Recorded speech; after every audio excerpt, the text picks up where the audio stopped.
He works over here. I'm sorry about this. There's nothing we can do. Their Planned Parenthood is working against you and us. We tried to do that, so I'm trying to still just project my voice over there. So I'm going to do what I can.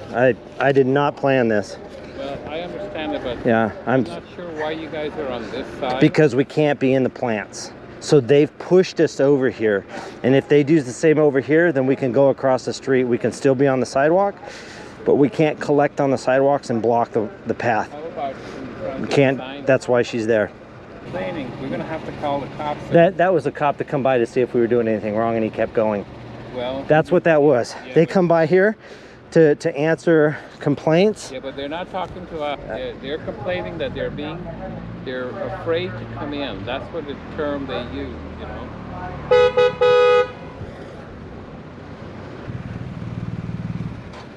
What's up, man?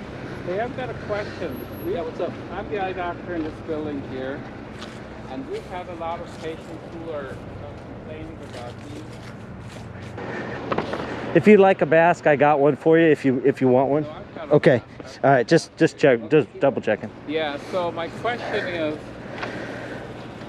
this side here is where our patients come through. It's all city property roads. That side or that side. It does look like they're doing some work on the grass and stuff right here. So I'm assuming that's why they're not standing there, because they're going to trample all the work. No, I can't. I mean, they have their right to free speech. If someone feels harassed, then I understand that, but can they not? No, I can't. No, you're not listening to me, sir. Can they not interfere with a person as they're coming through with signs and megaphones? We haven't had any complaints. We've had complaints that they were loud, but once again, it's not quiet time or whatever you want to say for the city. No. So I can't even tell them to really necessarily be quiet either. But can they not put the signs in front of the patient? Well, they can't step out into the driveway for sure. Yeah, they can't do that. But as long as they're on private or on city property, they can stand there and hold signs all they would. Yeah, but see, that's what they were complaining about. Is there people pushing signs in front of their cars as they were coming? Okay, through. I can talk to them about that. Okay, but like I said, that would just be talking to them. Beyond that, I can't really do anything. You know, it's not like I can cite them or take them to jail. No, I understand that, but so on that. In a perfect world where you can tell me what to do and I can do it, what would you have me do? Well, I can't stop them from putting their signs up like this. Correct. But I would like to see them not put their signs in front of people's cars as they're coming through. Say that one more time. I would like to see them not being putting their signs. If they hold their signs up like they are right now, there's nothing I can do about that. But it's when they put it in front of the car as they're coming in is what's agitating to the patient. Okay. And that's what I would like to stop. Like I said, I can talk to them about that. Yes. Yeah. What I would ask you guys not to do is to put signs in front of people's cars. You know that I haven't done that, and you know that I've always kept any and all video recordings of what I do out here, so you know that I haven't done it. I know that that's what you're telling him to do, to try to get him to talk to me, and I'd be happy to talk to him, and I have the videos to prove it. So if there's any day at any time that you want to see it, I have that video. Okay. And so you can see it, and if any of them complain and say this is what happened, I can assure you that we're not doing that. Okay. There may be other people. Now, I'm not the only one out here, though. There's other groups out here that we have seen. 40 Days to Life has been coming through here, but we have not done that while we're out here. Well, and we're not going to stop coming out here because you call the police, because they know we're doing it by the law. I've talked to them several times about it, even before now. Yeah, well, I just want to make sure I can't stop you from doing what you have the right to do. Yeah, I understand that. All I'm looking to do is to protect my patients from being agitated. We've talked about this before, and that's why I stopped you today. So I do have this for protection, just like you do. Like I said, and I understand. You're not doing anything illegal. I know, I understand. That's well, I drove by and I was going to leave. I know, but he honked.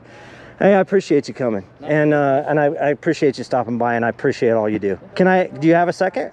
Can I talk to you about one thing in a perfect world? Like, can you ask me the same thing? I would, yeah. In a perfect world? Because you did it to him? Thank you. So, in a perfect world, have you ever heard of the doctrine of the lesser magistrate? No. No. So, this was back in slavery when it was during the Civil War. There was some free states and there was the slave states, and they had slaves escape to the free states. Well, then the federal government came in and said, we're going to allow the people in the South to chase their property and do with them what they want, even if they go into the free states. So they go into the free states, and they went in there and they caught this person named Joshua Glover. They put him in prison. Well, there was somebody that rose up against that and said, that's not fair. That's in our state. You can't come across our border and do that. They broke him out, and he went to Canada and lived a free life. I think you would agree right now that a slave deserves to be free. There's no slavery, and slavery is wrong. So we both agree with that. So then the federal government came in and said, regardless of your state, Wisconsin, we're gonna put you in jail, and you're gonna go stay in jail because you did this. The state of Wisconsin interposed and said, we're not going to do that because that's a tyrant government, and we're not going to allow that. So what they did was, that was a lesser magistrate stepped in against a tyrant government and said, we're not going to allow it to do that.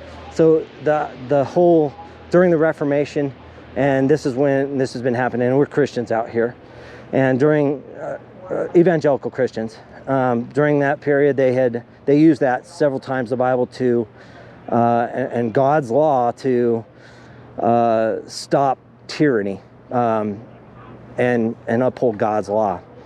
So what now with the lesser magistrate does is and what it's there for is so that if there's a tyrannical government at any level, the next level of authority can step in between and say, there's no more of this allowed, it's illegal. And you agree, like our said, babies are murdered here. God's law says babies are murdered here. And if it was illegal to murder under the government, we would expect you to interpose, because under the 14th Amendment, they deserve the right to live. And under God and government. So, as that said, that the Roe versus Wade in 1973, once that became a law, that they said it was a law, it was a court opinion. Voices in your head. Yeah. That was a court opinion. That's not how we make law. The Supreme Court doesn't make law. It goes through the legislative branch, and that's how a bill is made, and then a law is passed. Roe versus Wade and abortion was never passed as a law. This was a court opinion, and states have and adopted it as law. Now they know, and they've known for years and years and years, that a life is a life at conception. It's a baby. It's a human life, and they're protected under the 14th Amendment. That's not what they're doing in there. They're fighting against that so that they can continue. So what we're doing is we want to ask our state to do the same thing as Wisconsin did and interpose and protect these children.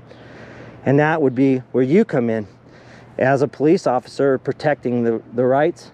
In a perfect world, I would want you to go in there and stop it, because it's murder. And you would be needing to protect these children under the 14th Amendment, under God, under the government, which is under God, that our government and our state is letting happen. So that's my perfect world, is that you would stop the murder and protect these children. I'm going to the state and asking them to do it. I'm asking others to do it. So that's what I'm doing. And I gave some of they actually came out the other day because there was a mom and a dad out here that didn't want their daughter to get an abortion, and they went in there and were calling out to her, begging her not to get the abortion. But she was scared. She didn't know what to do, and they couldn't stop her because she was in a back room, and I don't know if she could hear them or not, but they were out here for hours. They went in several times to try to get her to stop, and they didn't want it to happen. And Planned Parenthood called 911 and said there was a crazy man out.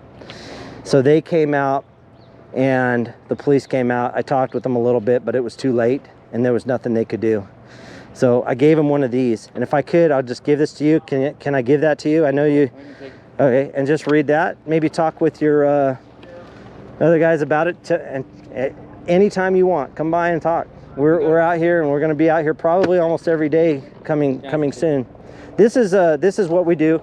This is our church. Okay. And you can actually contact us through there. And if you have any questions or any comments about what we're doing, we want to do this and work with you and be lawful and respectful to you guys.